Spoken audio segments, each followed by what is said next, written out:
Hasitam madhuram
धर्म प्रेमी यजमान परिवार, हमारा गुरुदेव, संगीत मित्रों,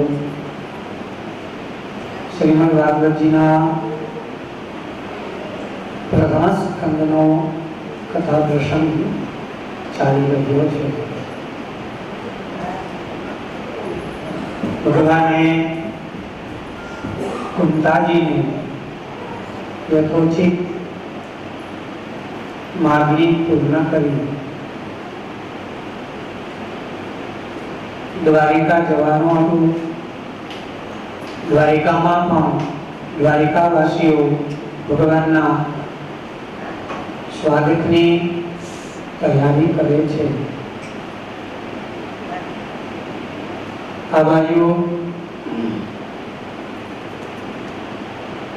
एक व्यक्ति स्वधामगमन माटे भगवाननी प्रतीक्षा करे छे।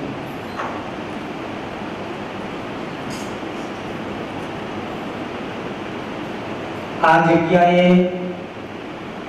पांडवो धर्मराज साथे लई अने भगवान यदुनंदन कुरुक्षेत्रना मैदाનમાં ફરી પધારેલા છે। જે જગ્યાએ પિતામહ ભીષ્મ પ્રભુની પ્રતીક્ષા કરે છે।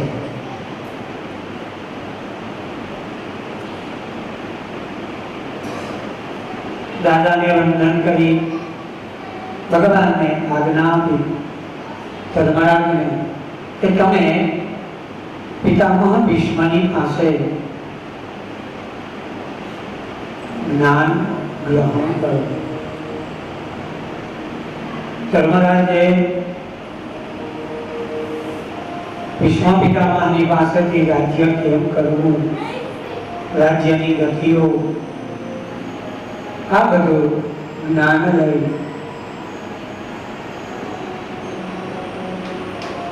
અને હવે ભગવાન દ્વારિકાધીશ પિતામહ ભીષ્મની સામે આવ્યો છે, જેની આતુરતાપૂર્વક વાત જોવે છે. કેવો સરસ પ્રસંગ છે. અંતિમ સમયે આપણે એમ કહીએ કે ભાઈ મૃત્યુ સમયે હરિનું નામ મુખમાં આવે તો પણ એ જીવની ગતિ થાય છે. આ તો પ્રત્યક્ષ જે સમયે દેહનો ત્યાગ કરવાનો છે તે સમયે પરમાત્મા દ્વારિકાધીશ સ્વયં સામે ઉભા છે. તો દાદાના એવા ક્યાં પુણ્ય છે પિતામહ ભીષ્મના કે અંતિમ સમયે ભગવાન દર્શન આપવા માટે આવે છે. ભગવાનની પાસેથી પિતામહે માગેલું છે, જે સમયે મહાભારતના યુદ્ધમાં અર્જુને કાળો કેર વર્તાવ્યો તે સમયે દુર્યોધને આવી અને પિતામહને કીધું કે દાદા, તમે સાચું યુદ્ધ કરતા નથી. અને વાત પણ સાચી હતી, આ દાદો સાચું યુદ્ધ કરતોય નતો. દુર્યોધને કહ્યું કે તમે સેનાધિપતિ છો, તમે જો યુદ્ધ નહીં કરો તો અર્જુન આજ સાયંકાળ સુધીમાં વિજય થઈ જશે, તમે યુદ્ધ કરો. પિતામહ ભીષ્મએ કહ્યું દુર્યોધનને કે કાલનો સૂર્ય જવા દે, કાલના સૂર્યાસ્ત પહેલા હું એવું યુદ્ધ કરીશ. ખરેખર બીજા દિવસે સવારથી પિતામહ ભીષ્મએ એટલો દારૂણ સંગ્રામ કર્યો. આ જગ્યાએ પણ ભગવાન એક પ્રતિજ્ઞા માટે આવ્યા છે, પૂર્ણ કરવા માટે. પિતામહ ભીષ્મની પ્રતિજ્ઞા. પિતામહે કીધું હતું કે કાલના યુદ્ધમાં જો કૃષ્ણના હાથમાં હું હથિયાર ન ઉપાડું, ન લેવડાવું, તો મારું જ્યારે મૃત્યુ થાય ત્યારે મારું સબ ઊંધું પડશે, હું કહીને મોઢું નહીં બતાવું. અર્જુનના કોમળ બાણો પિતામહને રોકી નથી શકતા. એ સમયે પરમાત્મા કૃષ્ણ નારાયણ રથમાંથી ઉતરી રથનો પહેલું હાથમાં સુદર્શન ચક્રની જેમ ધારણ કરી પિતામહને મારવા દોડ્યા. એ સમયે પિતામહે પોતાના ધનુષ બાણ મૂકી અને પ્રભુની પ્રાર્થના કરી, કહ્યું કે પ્રભુ, મારી પ્રતિજ્ઞાને સત્ય કરવા માટે તમે તમારી પ્રતિજ્ઞાને તોડી છે. પ્રભુનો ક્રોધ શાંત થયો ત્યારે પ્રભુએ એને કહેલું હતું કે માગો, તમારે શું જોઈતું. એ સમયે ભીષ્મ પિતામહે કહ્યું હતું કે પ્રભુ, અંતિમ સમયે તમે મને દર્શન આપવા માટે આવો. એ વચનને સત્ય કરવા માટે આજે પ્રભુ પિતામહની સામે ઉભા છે.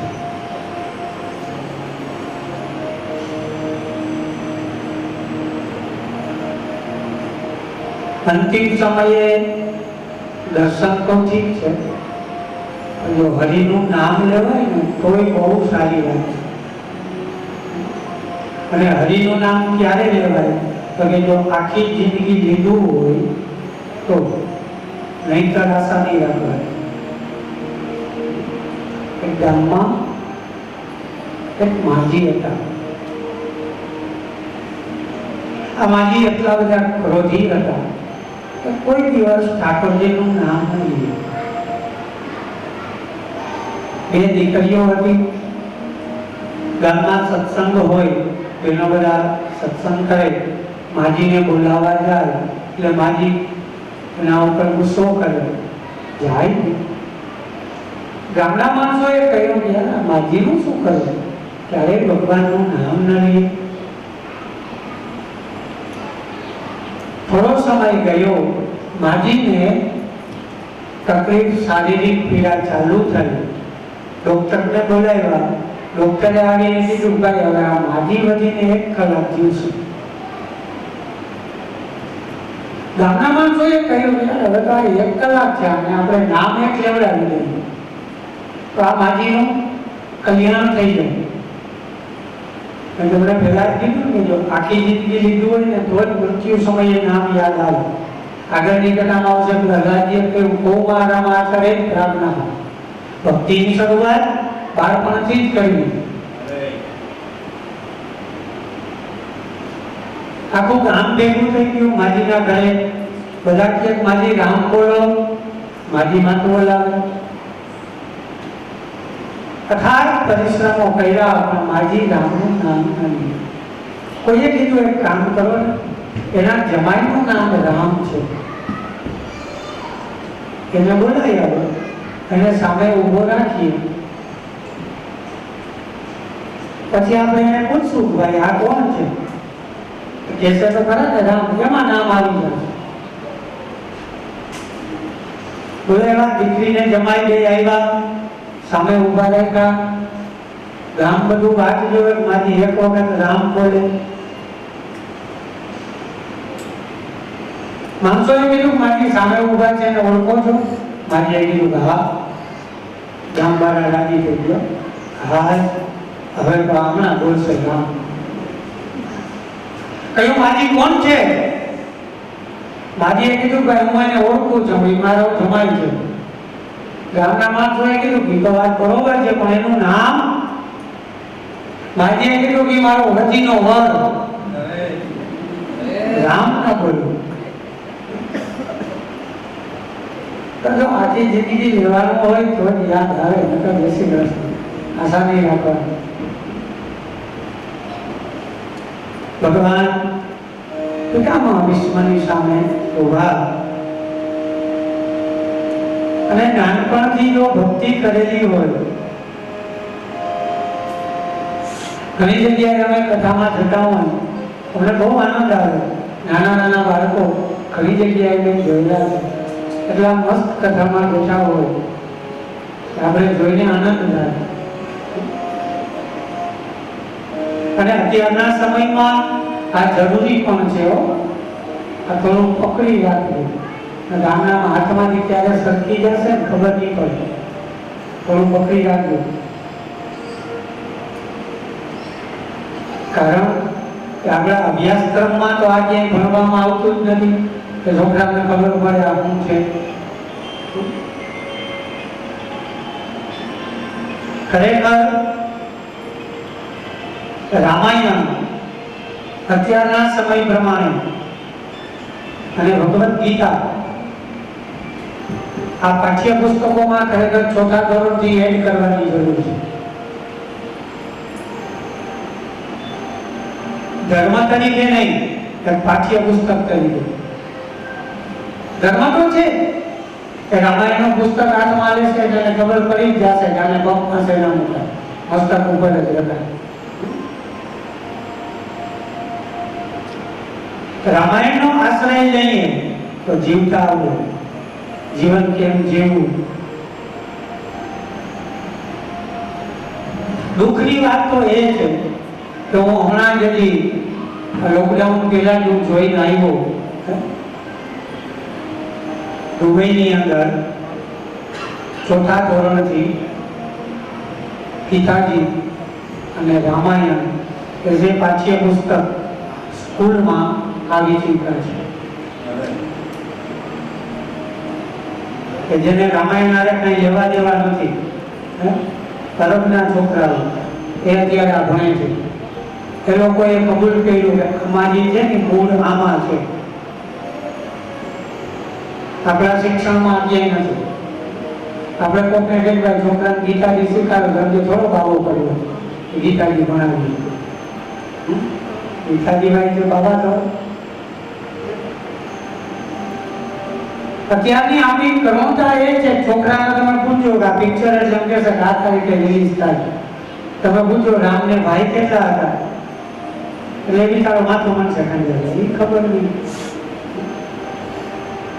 દુઃખ તો ક્યારે થાય કે ઘણી જગ્યાએ અમે કથા દરમિયાન પધરાવણીમાં જતા હોય, કઈ પ્રશ્નોત્તરી કરીએ ત્યારે એના મા બાપે માથું ખંજોળતા હોય. આમાં મૂળમાં જ નથી તો જાળમાં જ નથી આવે.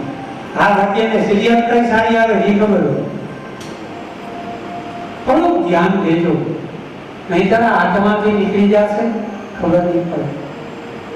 નાનપણથી ભક્તિ કરાવો અને ભક્તિ કરતા કરતા જો કદાચ આપણા પ્રાણ આપણા શરીરમાંથી નીકળે તો ઈશ્વરીય કૃપાથી આપણે ધન્ય બનીએ.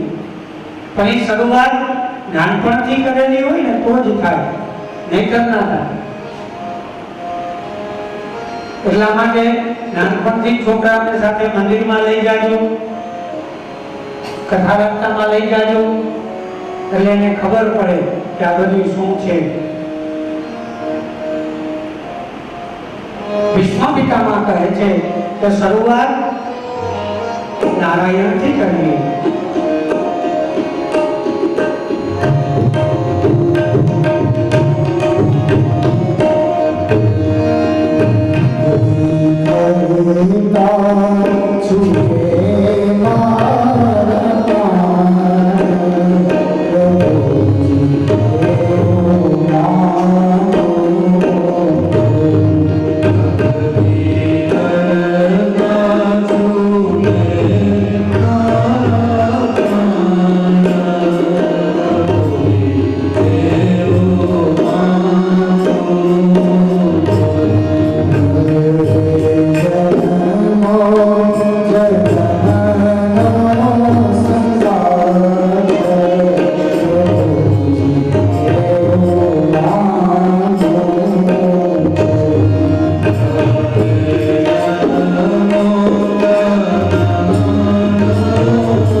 કોઈ પણ જગ્યાએ તમે બેઠકજીમાં જાઓ, હવેલીમાં જાઓ, આપણે ઝાંખી કરીએ તો કઈ રીતે કરીએ?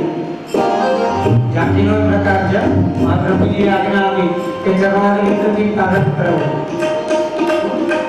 ધીરે ધીરે દ્રષ્ટિને આપણી નજરને ઉપર લેવી. જ્યારે ભગવાનના મુખારવિંદની છબી આપણે નિરખીએ ત્યારે એક સમયે આપણા નેત્રો બંધ થઈ જવા. કારણ કે એ છબી આપણા હૃદયમાં આપણે સ્થાપિત કરવી હોય. અને આંખનો એક નિયમ છે, આપણા શરીરમાં જે કઈ તકલીફ થાય ને બધી આંખથી જ થાય. આંખનો એક નિયમ છે, રિફ્લેક્સ તરત આપે છે. કોઈ સારી વસ્તુ તમે જુઓ, અભ્યાસ કરજો. આપણે રોડ ઉપર ઉભા હોય, કોઈ સરસ મજાનો ફોર વ્હીલ લઈને નીકળે, એની સામે નજર પડે એટલે આપણે એને જોઈએ રાખીએ, એટલે તરત જ આપણી મન અને બુદ્ધિ બે દૂષિત થાય. આવી ગાડી મારી પાસે હોય તો પણ એ ગાડીને જોવો તરત જ એ જ સમયે આંખને બંધ કરી દેજો, એટલે તમારા મગજ ઉપર એક અસર નહીં થાય. એટલે સંતો મહંતોની આજ્ઞા આપી છે કે નજર જેને જેને ન અપાય. અને એ હમણાં જ મેં તમને કીધું, એ રામાયણ શીખાવે કે નજર કેને અપાય ને કેને ન અપાય. સીતાજીનું હરણ થયું, રાવણ એને લઈ લંકામાં ગયા. સીતાજીએ પોતાની એક એક વસ્તુ રસ્તા ઉપર ફેંકી છે. હનુમાનજી લખન બંને જાય છે, રસ્તામાં જે વસ્તુ મળે હનુમાનજી ઉપાડે, લક્ષ્મણજીને બતાવે. લક્ષ્મણજીએ કહ્યું કે હા, આ પાયલ, આ ઝાંઝર માં સીતાનું છે.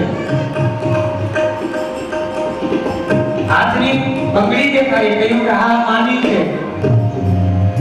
માથાની ચૂડામણી દેખાડી, લક્ષ્મણજીએ કીધું કે આ મને ખબર નથી. કહ્યું કેમ? તો કે મારી નજર માના પગથી ઉપર ક્યારેય ગઈ જ નથી. ભાઈ હોય તો મને ખબર હોય ને કે આ કેવી છે. આ રામાયણ શીખાડે. એટલે જ મેં કીધું પાઠ્ય પુસ્તક તરીકે રામાયણ આપું છું. એટલે કહ્યું કે નજર ના જાવી જોઈએ. ભગવાનને કેવું કે જે કાંઈ પણ અમારા પાપ છે એ પાપને તમારી હાજરીમાં અમે ઊભા છે. મારા પાપને તાપ સમાવી દેજો. મારા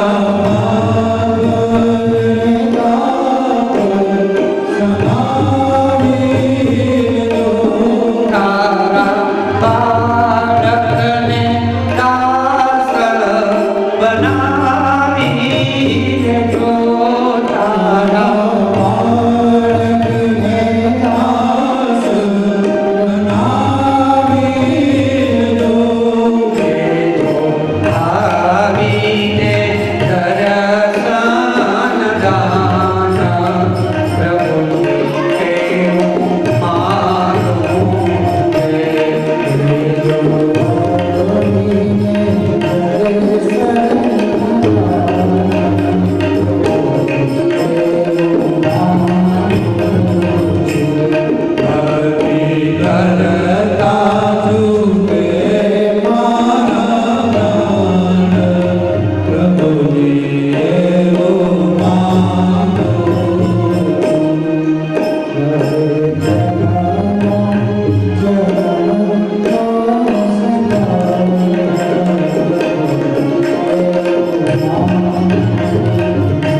પિતામહ ભીષ્મએ પોતાની દ્રષ્ટિને ભગવાન નંદનંદનના ચરણમાં સ્થાપિત કરી અને પ્રભુની સ્તુતિ કરી. પિતામહ ભીષ્મએ કહ્યું કે પ્રભુ, ઇતિમતિ રૂપકલ્પિતા વિતૃષ્ણા ભગવતી સાત્વત ગુંગરે વિભૂમને સ્વસુખમ ભગતે વચિનાતુ પ્રકૃતિ રૂપે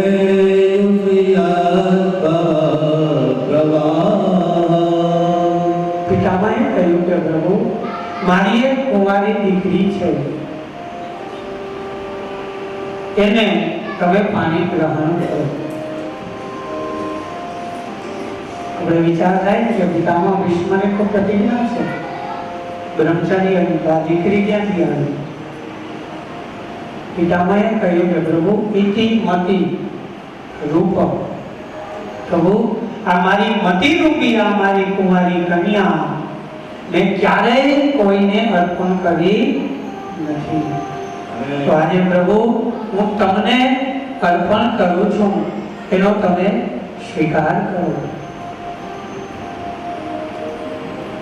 હે કમાલ વર્ણવાળા શ્યામ,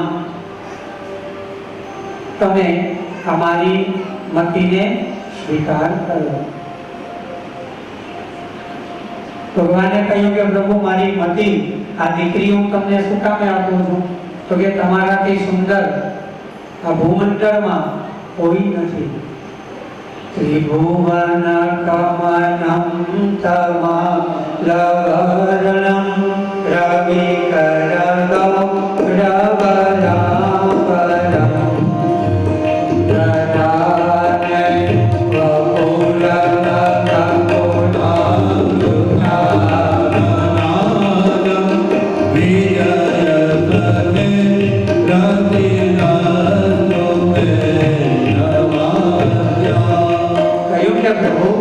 ત્રિભુવન કમલમ તમાલવર્ણમ, આ ત્રૈલોક્યમાં પ્રભુ આપ સુંદર છો. જે સમયે અર્જુનનું વચન સાંભળી તરત જ પોતાના શત્રુઓના સૈન્યની વચ્ચે રથ ઉભો રાખી, જેમણે પોતાની કાળ દ્રષ્ટિથી સમસ્ત કૌરવ સેનાનું પ્રાણનું હરણ કર્યું, એવા કૃષ્ણના પરમ મિત્ર અર્જુનના પરમ મિત્રને હું નમસ્કાર કરું છું. ભીષ્મ પિતામહે કહ્યું કે પ્રભુ, તમારી પ્રતિજ્ઞાને તોડી મારી પ્રતિજ્ઞાને સત્ય કરવા માટે તમે તમારી પ્રતિજ્ઞાથી ભ્રષ્ટ થયા અને મારું માન તમે ત્રૈલોક્યમાં વધાર્યું. હે નારાયણ, હવે હું આ સંસારના પાશમાંથી થાક્યો છું, તમે મને શરણ આપો. એ સમયે પરમાત્મા નારાયણનું સ્મરણ કરી પિતામહ ભીષ્મ ભગવાનની દ્રષ્ટિની સામે પોતાની દ્રષ્ટિ આપી એકાકાર થયા છે. એ સમયે આકાશમાંથી દેવતાઓએ પિતામહ ભીષ્મની ઉપર પુષ્પની વૃષ્ટિ કરી અને ભગવાન દ્વારિકાનાથનો જય જયકાર કર્યો.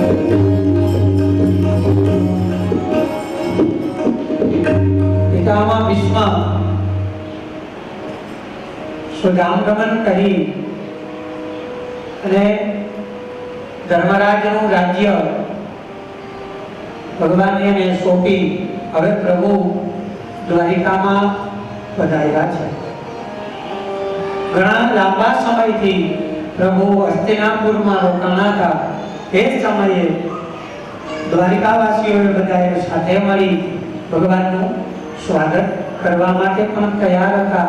આ બાજુ હસ્તિનાપુરમાંથી ભગવાન જવાના છે માટે બધા દુઃખી હતા, કારણ કે ભગવાન જવાના છે. એક પાત્ર સુખી હતું, એક પાત્રને આનંદ હતો. એ કોણ હતું? અર્જુન મહારાજ, કારણ કે ભગવાનની સાથે જવાના હતા. ધર્મરાજનું રાજ્ય કેવું હતું? કામં વર્ષતો વર્જન્યઃ સર્વકાલાયુધામહી સચિતો સ્વાવ્રજાંગા પયસો ધર્મરાજનું રાજ્ય છે. જ્યારે જ્યારે જરૂર હોય ત્યારે વરસાદ થાય છે, બધા પોતાના સ્વધર્મથી રાજ્યમાં નિવાસ કરે છે. એ સમયે ભગવાને દ્વારિકામાં પ્રવેશ કર્યો. દ્વારિકાની અંદર મંગળ ગીતો ગાવાના છે. દરેકના ઘરે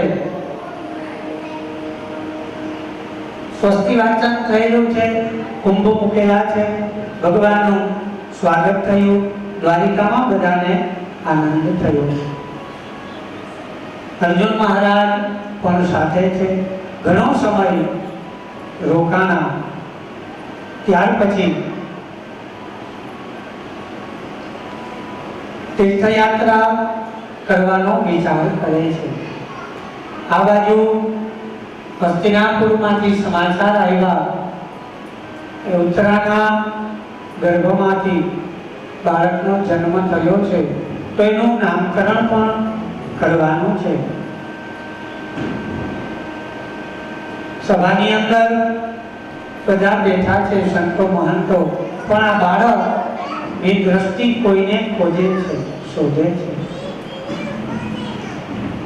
તે સમયે દ્વારિકાધીશને જોયા, તરત જ મંત્ર હાસ્ય કર્યું. સંતોએ કહ્યું કે આ પરીક્ષા બધાની કરે છે, માટે પરીક્ષિત એવું આનું નામ થશે. ધર્મરાજે કહ્યું કે મહારાજ તમે આનું ભવિષ્ય કથન કરો. ઋષિમુનિઓએ કહ્યું કે મહારાજ રંતિદેવ જેવો દાતાર થશે, યયાતિ જેવો ધાર્મિક થશે, બલિ જેવો દાતાર થશે, કૃષ્ણ અને દાવ જેવો પરાક્રમી થશે, ઘણા બધા અશ્વમેઘ યજ્ઞ કરશે. પણ એમ બોલી અને ઋષિઓ બધા રોકાઈ ગયા. ધર્મરાજે કહ્યું કે મહારાજ તમે રોકાતા નહીં, જે હોય એ સત્ય કહો. સંતોએ કહ્યું કે મહારાજ પણ એક બ્રાહ્મણના શ્રાપ લાગવાથી તક્ષક નાગ આવી અને દંશ આપશે. એ સમયે સુખદેવજી મહારાજ આવી અને 7 દિવસમાં એનો મોક્ષ કરાવશે. ધર્મરાજે વિચાર કર્યો કે ચાલો જવાનું છે, ત્યાં થોડોક વહેલો જશે પણ મુક્તિ મળશે. ત્યાર પછી પરીક્ષિત મહારાજને રાજ્યાસન આપી ધર્મરાજ તીર્થયાત્રા કરવા માટે નીકળ્યા છે. એ સમયે વિચાર કરે છે. એ સમયે વિદુર ધૃતરાષ્ટ્રના મહેલમાં પધાર્યા. ગાંધારી અને ધૃતરાષ્ટ્ર બેઠા છે. ત્યાં વિદુરજી આવી અને કહ્યું કે ભાઈ તમારી જીવવાની આશા બહુ પ્રબળ છે. ધૃતરાષ્ટ્રએ કહ્યું કે કેમ? તો કે જે પાંડવોને મારવા માટે તમે અથાગ પ્રયત્નો કર્યા, છતાં પણ તમે એનો કાંઈ અહિત ન કરી શક્યા. એ જ પાંડવો અત્યારે તમને અન્ન આપે છે અને તમે ખાવ છો. તમારી જીવવાની આશા ભાઈ બહુ પ્રબળ છે. વિદુરજીએ જ્ઞાન આપી ધૃતરાષ્ટ્રને ગાંધારીને હિમાલય તરફ પ્રસ્થાન કરાવ્યું, યાત્રા કરાવી છે. અને યાત્રા કરવી હોય ને તો 4 શની જરૂર પડે. આપણી પાસે હોય ને તો જ આપણે યાત્રા કરી શકીએ, નહીંતર ના. પહેલું તો આપણી પાસે સમય હોવો જોઈએ.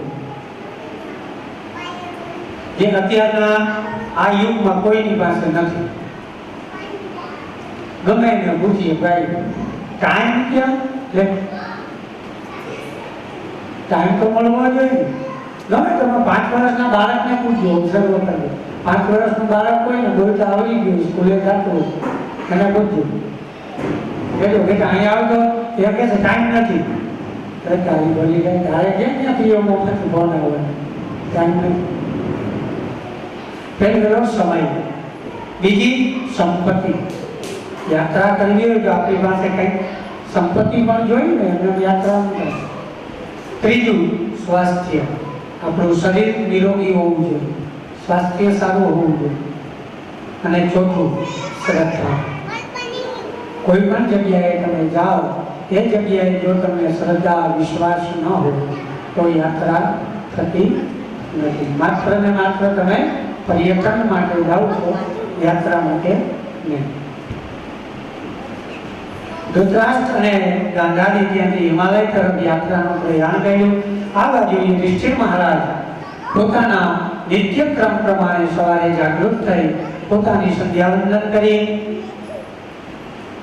અને દરરોજના નિયમ પ્રમાણે માતા પિતાના દર્શન કરવા માટે ત્યાં મહેલમાં પધાર્યા તો ધૃતરાષ્ટ્ર અને ગાંધારીને જોયા નહીં. પેરેગ્રાહીને પૂછ્યું કે ભાઈ કઈ જગ્યાએ? કહ્યું કે વિદુરજી આવ્યા હતા, એમની સાથે ધૃતરાષ્ટ્ર અને ગાંધારી બંને ગયા છે. આ બાજુ ધર્મરાજ પોતાના મહેલમાંથી બહાર નીકળે છે તો એ સમયે ધર્મરાજને થોડા અપશુકનો થાય છે.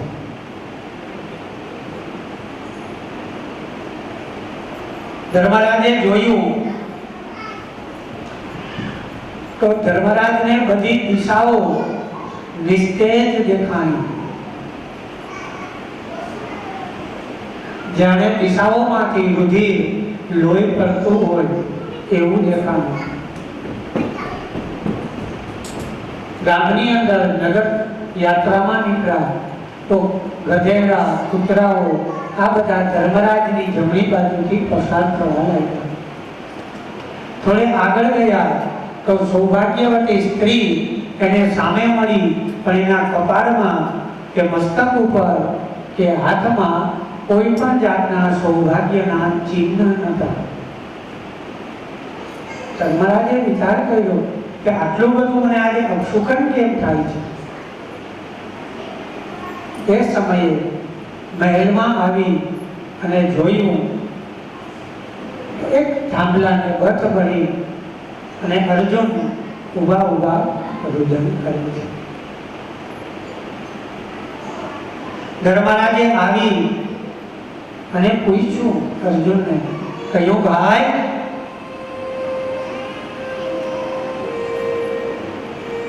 તારા મોઢાનું તેજ કેમ નથી? તારાથી કોઈનું અપમાન થયું છે?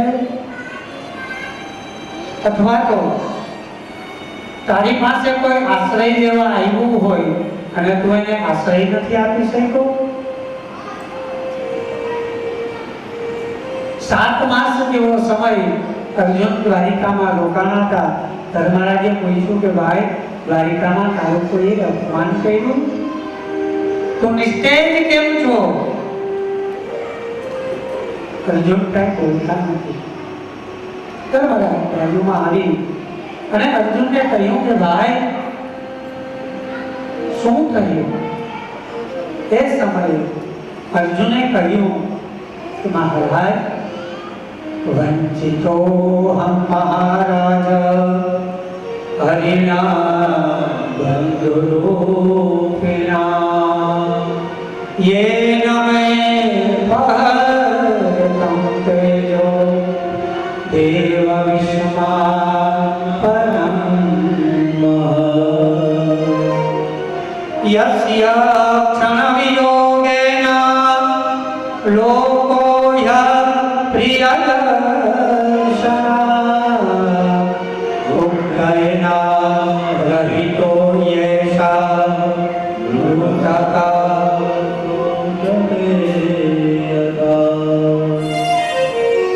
અર્જુને કહ્યું કે ભાઈ જેનાથી મારું તેજ હતું એ હવે આ પૃથ્વી ઉપર નથી. વંચિતો હમ મહારાજ. કહ્યું ભાઈ હું દ્વારિકાથી નીકળો, પ્રભુએ મને આજ્ઞા આપી, કહ્યું કે મારી છોડેલી દ્વારકા આજથી 7મા દિવસે સમુદ્રમાં ડૂબી જશે. હું વ્રજાંગનાઓને ગોપીઓને લઈ અને સાથે આવતો હતો. પ્રભુ રસ્તામાં કોઈ લૂંટારાઓ મળ્યા, મને લૂંટી લીધો. હું ગોપીઓની રક્ષા ન કરી શક્યો. એ ગોપીઓએ તળાવમાં ડૂબી આત્મવિલોપન કર્યું.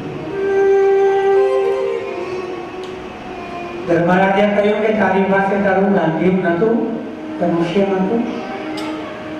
અર્જુને કહ્યું કે ભાઈ એ જ ગાંધીવ છે, એ જ અર્જુન છે, પણ આ બંનેનું તેજ હવે નથી. કાબે અર્જુન રુચિઓ વહિતનો પ્રભુ કદું એ જ છે, પણ આને ચલાવનાર જે વ્યક્તિ છે એ હવે નથી.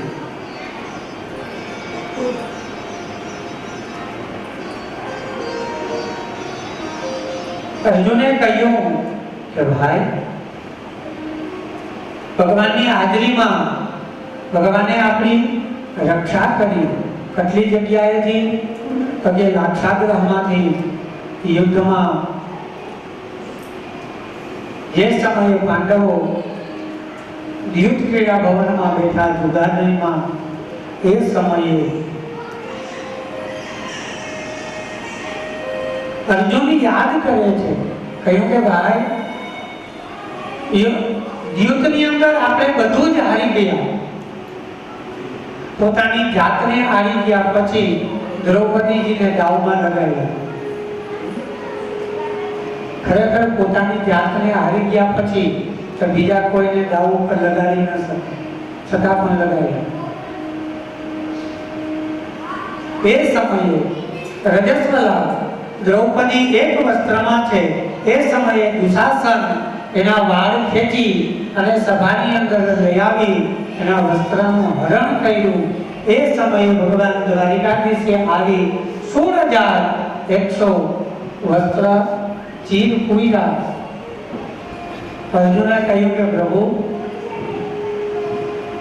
નો હિસાબ બહુ ચોખ્ખો છે. ધર્મરાજે કહ્યું કે કેમ? અર્જુને કહ્યું, મોટાભાઈ તમને ખબર નથી. કહ્યું કે જે સમયે આપણે વનમાં હતા, 12 વર્ષના વનમાં હતા, એ સમયે ભગવાન આવ્યા હતા. સભામાં બધા રાજાઓ બેઠા હતા, ત્યાંથી મળી આપણી પાસે આવ્યા. ત્યારે ભગવાનને પોતાના આંગળીમાં કંઈ લાગ્યું કે રુધિર દ્રૌપદીએ જોયું. ત્યારે પોતાની સાડીમાંથી છેડો કાઢી કાપી અને ભગવાનની આંગળીમાં વીંટ્યો હતો. ભગવાન એનો એક એક તાર ગણ્યો હતો કે 16,100 થયા હતા. એ 16,100 સાડી એ ચીર ભગવાને અહીંયા પૂર્યા. જે સમયે વસ્ત્રાહરણ થયું એ સમયે સભાની અંદર ભીષ્મ છે, દ્રોણ છે, બધા બિરાજમાન છે, પણ કોઈ આને અટકાવતા નથી કે આવું ન કરાય. શું કામ એને અટકાવતા? નહીતર બધા સક્ષમ હતા. ભીષ્મ પિતામહ, દ્રોણ આ બધા સક્ષમ હતા, પણ કોઈ અટકાવતું નથી. શું કામ એની અટકાવતા હોય? નહીતર એ સમયમાં ધર્મ ધોરણોની વચ્ચે આવું કૃત્ય થાય નહીં. એની પાછળનું કારણ એક જ હતું, સત્ય ન બોલી શક્યા. એની પાછળનું માત્ર ને માત્ર કારણ એક જ હતું કે આ પાપીનું અન્ન આ બધાના પેટમાં હતું, માટે કાંઈ બોલી નતા શકતા. એટલે જ આપણે કહીએ છીએ કે ભોજન ક્યાં કરવું ને કેવું કરવું તે વિચારીને કરવું. કારણ કે જેવું અન્ન હશે ને એવું મન થશે, અને જેવું મન થશે એવા જ વિચારો આવશે. યાદ કરે છે ધર્મરાજ, પાંચેય પાંડવો, પાંચેય ભાઈઓ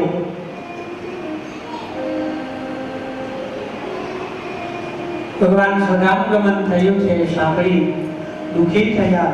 હવે પાંચે પાંચ ભાઈઓ નગરમાં નીકળ્યા. પાંચે પાંચ ભાઈઓને દેખાણું, અલગ અલગ વસ્તુ દેખાણી. ધર્મરાજે જોયું તો ધર્મરાજને 2 મોઢાવાળો હાથી દેખાયો.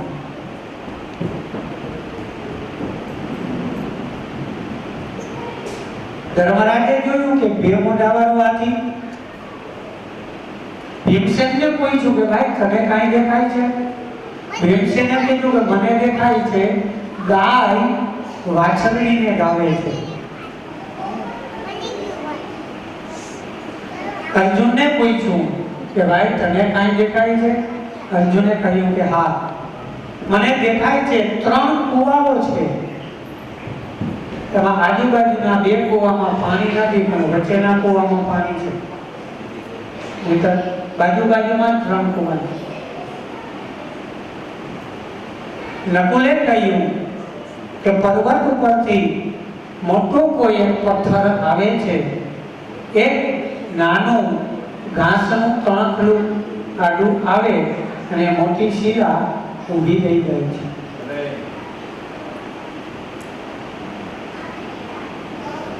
સહદેવને પૂછ્યું કે ભાઈ તને કઈ દેખાય છે?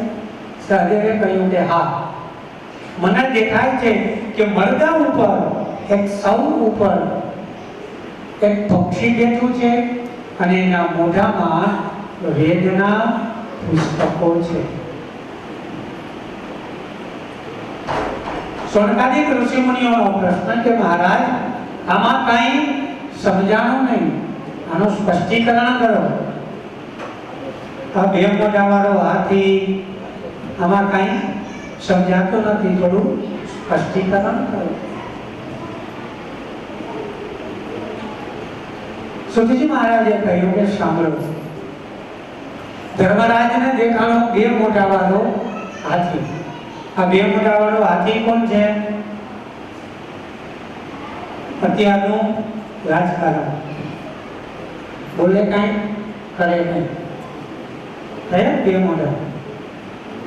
કળિયુગની બધી નિશાની છે. ભીમસેને જોયું તો ગાય વાછરડીને ગાળે છે. એનો અર્થ કે કળિયુગની અંદર પિતા પોતાની દીકરીને વેચી અને અર્થોપાર્જન કરે, પૈસા લે અને પછી દીકરીના લગ્ન કરાવે.